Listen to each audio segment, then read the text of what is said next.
The three-point safety belt as we know it today, with the V-shape, was invented 50 years ago by a guy named Nils Bohlin working for Volvo cars in Sweden. And it was basically designed from a number of principles.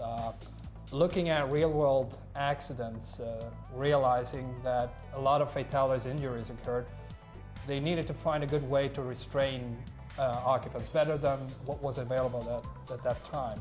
So the principles they found to work was to have a lap portion of the belt to keep the lower portion of the body restrained, and then the shoulder portion being over the chest to keep the upper body from moving in case of a crash.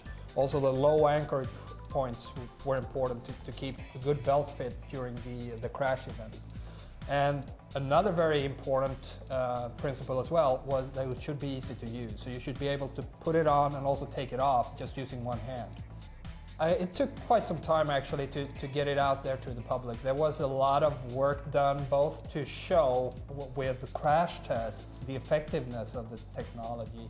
And it was firstly introduced as standard on Volvo cars in Sweden in '59, and it got here to the US in '63.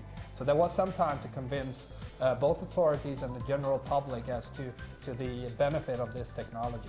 Presently, about 83% of the U.S. population wears a seatbelt. That still leaves 17% that don't. But if everybody, all occupants in vehicles in the United States were to wear seatbelts, it's predicted that about 20,000 lives annually could be saved. So it's important that everybody does wear their seatbelt. Well, I think the important thing to realize is the seatbelt, as it was originally designed, still stands today as an incredible invention. And the basic design of the 3 points, the shoulder and the lap, hasn't changed. But what has changed is the technology as how the belt functions in a wreck. And Thomas can address that more. Yeah, I mean, if you look at the seat I'm sitting in, it's actually 50 years old. And basically, just looking at it from the outside, this belt looks the same as the one that Dr. Moran here is sitting in, which is a modern one. But what's unique is when you look at it the inside, this is totally different. It has automatically adjustable heights.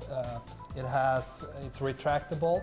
It has pre-tensioning function to reduce the slack in case of a crash, and load limiting functions. And with the sensors in the car knows what kind of situation it is, so it can adjust the functionality of the belt accordingly.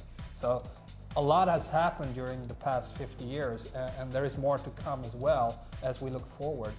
Both when it comes to how to better restrain occupants in vehicles with like 4-point belts and things like that, and also with the new technologies addressing how we can avoid collisions, which is constantly growing.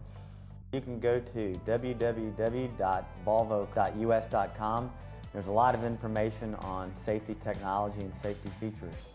There you can find more information on why it's important to use the safety belt, how to use it, and also how different groups of occupants, from loving children to adults, how they should use the restraints properly.